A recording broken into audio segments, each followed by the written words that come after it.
Godmorgen. Så er vi i gang med turens 11. dag.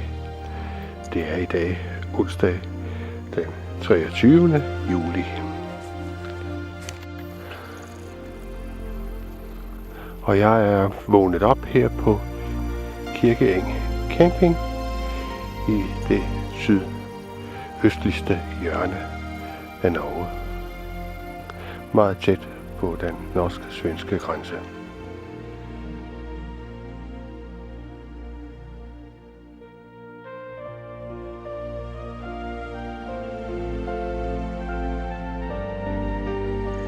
Det er hjemrejsedag, så alle grejer skal pilles ned, og så er det bare retur mod Danmark.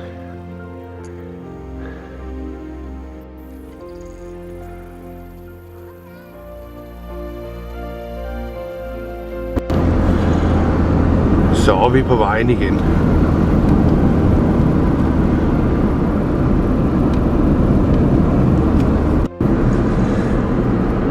Så nærmer vi os den norsk-svenske grænse.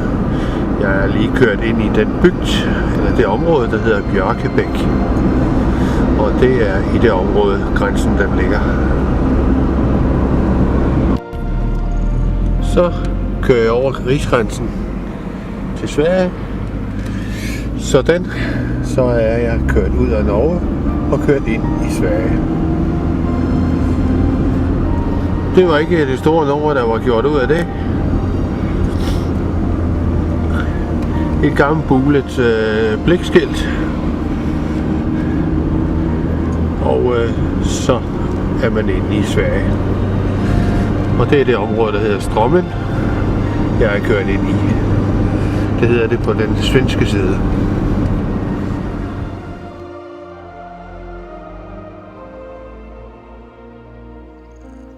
Nå, men Sverige kan der også det der med smukke skovsøer. Bare se den her. Hvor er det flot. Hvor er det flot.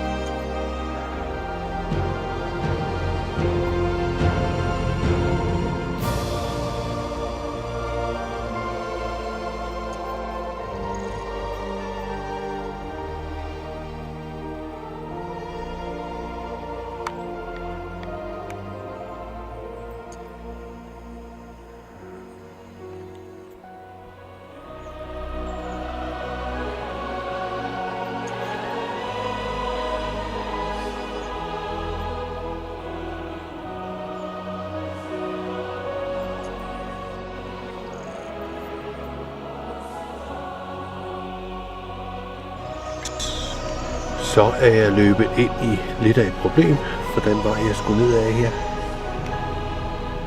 den er lukket for gennemkørsel på grund af vejarbejde fra den 18. i 8. til den 7. i 9. Jamen det er jo ikke den 18. i 8. endnu, så jeg burde kunne komme derned af. Yes, ikke noget problem, fortsætter. Der er ikke noget at sige til, at de vil lave vejarbejde på den her vej, for den er kørt fuldstændig i smadret. Der er nogle små stumper med asfalt rundt omkring, men ellers så ligger det i grus og er smadret fuldstændig.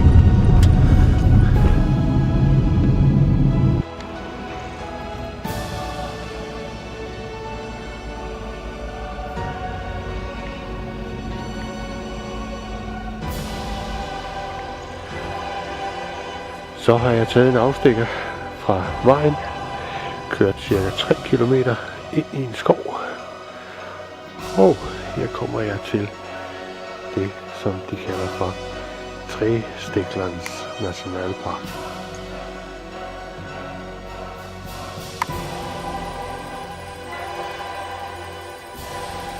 Her er en lille lysning i skoven. Og der er opstillet bordbænkesæt, og det vil jeg selvfølgelig.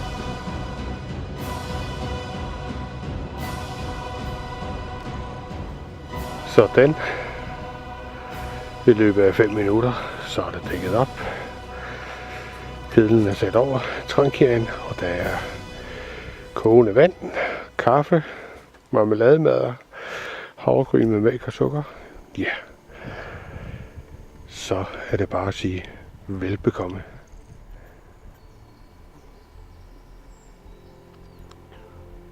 Igen en flot skovsø. Det er en lille kilometer fra mit morgenmadssted, men på tilbageturen.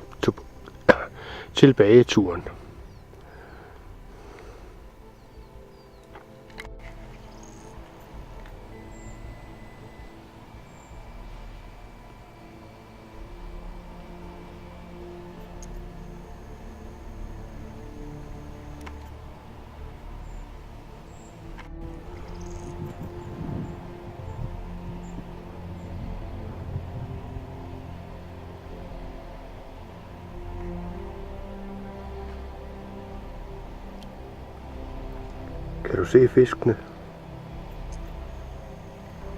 Masser af dem. Så nåede jeg ned til den by, der hedder ED1.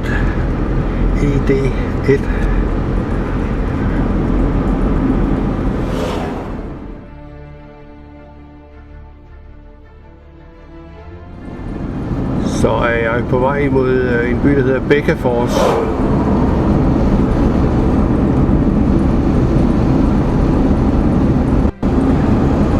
Rutenummeret er 166. Så skal jeg dreje til højre imod Bækkefors. Og der er fuld stop.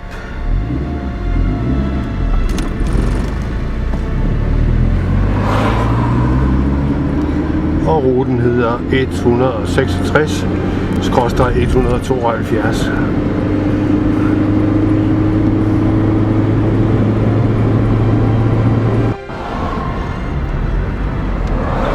Så går turen ad rute 172 imod Uddevalla.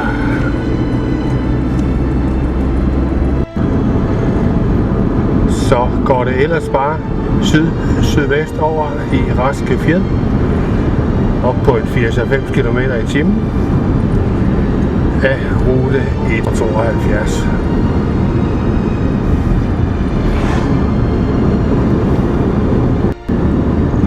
Her er intet at se. Det er skov og marker og skov, og der er ingen seværdigheder overhovedet. Det er bare sydpå.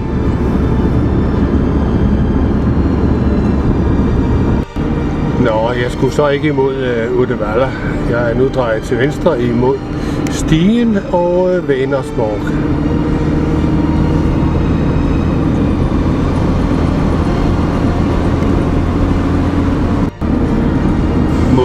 Vänersborg, det er stadig rute 173.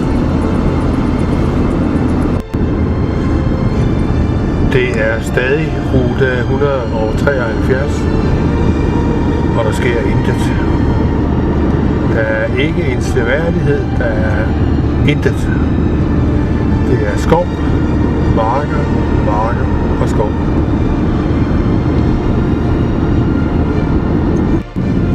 Så er jeg drejet til højre mod Vänersborg og kommet ind på E145.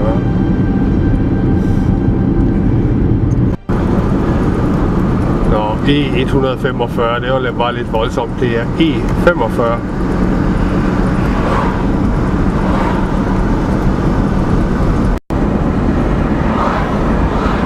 Så er jeg på vej af rute E45 mod Trollhättan.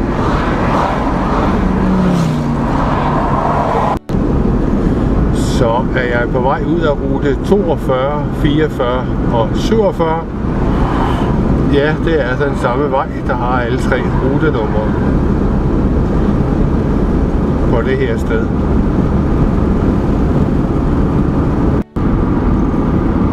Så er jeg fortsat ind på rute 42.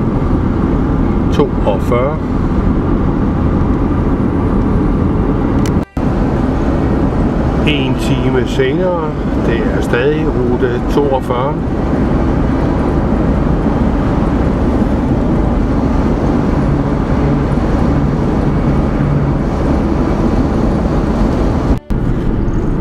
Jeg er lige kørt igennem en by, der hedder Sollebrun,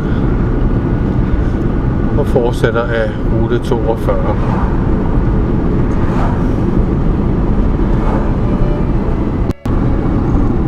Så er jeg åbenbart færdig med rute 42, og er nu kommet ind på E20.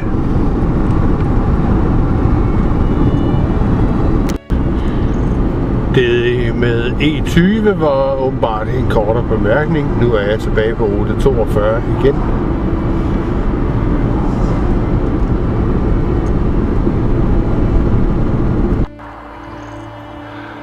Så har jeg kørt en hel del timer og har holdt i sådan en lille parkeringslomme her ved siden af vejen, rute 2.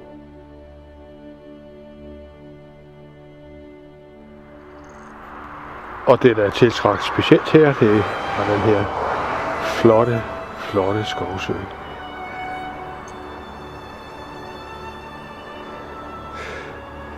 Og så muligheden for måske lige at stikke fødderne ned i vandet her. Køle lidt af. Og det er stadigvæk hedende varmt. Jeg tror, jeg har 33 grader inde i kabinen. Så jeg kunne godt trænge til lige at stikke fødderne i vandet. Så kom jeg lige ud og blev kølet lidt af. Vand til knæene, det var dejligt. Lige stå der et par minutter og køle lidt af. Man kan mærke det i hele kroppen i løbet af ganske kort tid. Ja, jeg fortsætter ud af rute 42. Så har jeg lige været inde på en lille pizza-restaurant her i byen Fristad og få mig en cheeseburger. Ja, det er dagens frokost. En cheeseburger og en cola. Det må godt leve af. Et stykke tid i hvert fald. Nå, men det smager ganske udmærket. Jeg skal videre dernede af. Formentlig stadigvæk rute 42.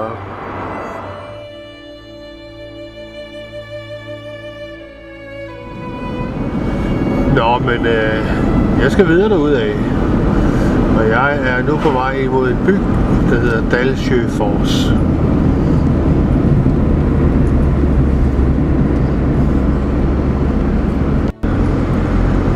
Så er jeg igen drejet af og kører igennem en by, der hedder Målsryd.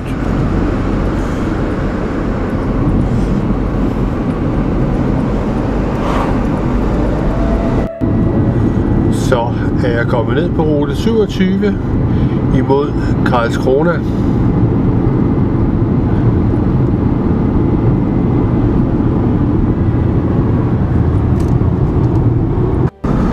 Det er stadig rute 27 imod Karlskrona.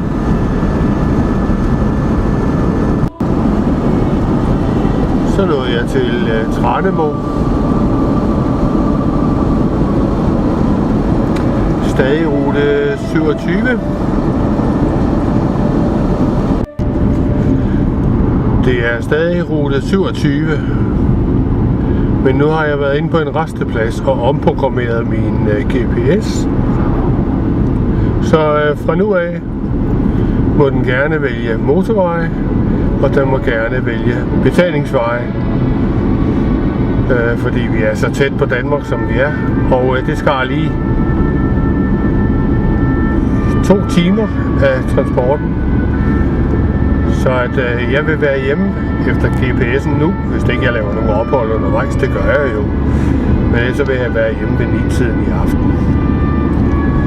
Det er jo fair nok. Men det er stadigvæk rute 27, og det er bare derudad. Der er ingen seværdigheder. Der er intet. Det er bare ren og skær transportvej.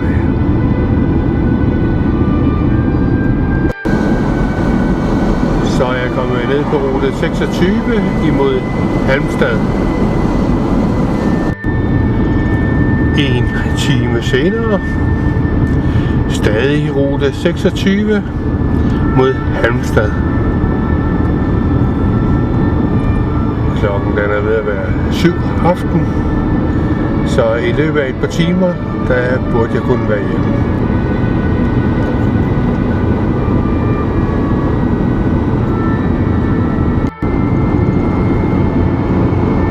Så er det slut med rute 26. Nu er jeg blevet ledt ind på E6 og er på vej mod Malmø.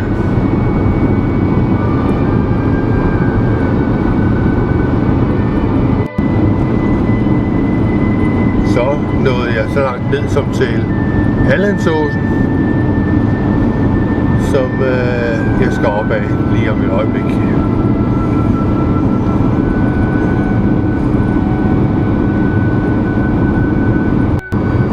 Sådan, så blev toppen af Hallandsåsen også nået, og herfra er der 102 km ned til Malmø.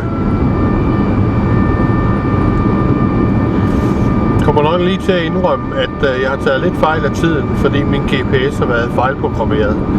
Med hensyn til tiden, den har ikke været omprogrammeret til sommertid. Den stod på dansk normaltid. Så derfor på det tidspunkt, hvor jeg sagde, nu er der cirka 2 timer hjem, det var der ikke. Der var 3 timer hjem.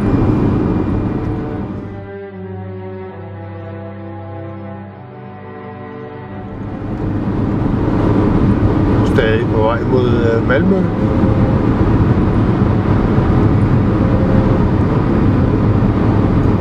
E6.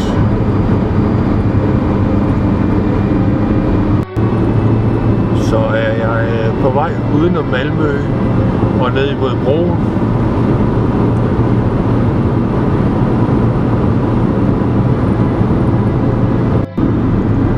Så er jeg ved kraftigt at nærme mig betalingsanlægget inden Øresundsbroen.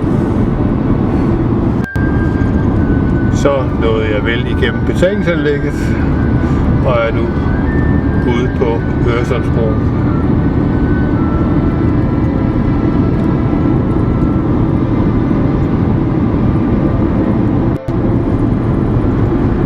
Så er det meget tæt på, at jeg er ude af Sverige.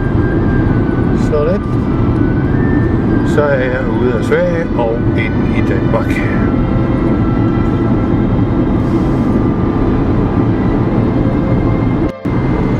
Så er jeg nået over broen og igennem tunnelen og er på Amager.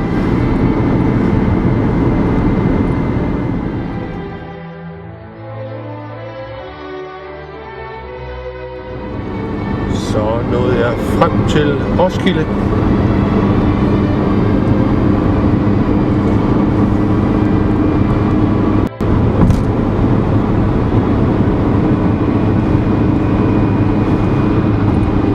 Og solen er ved at gå ned ude i horisonten.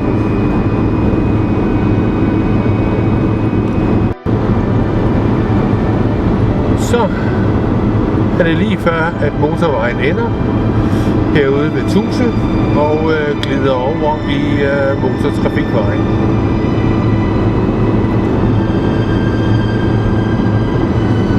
Sådan, motorvej slut, motortrafikvej begynd.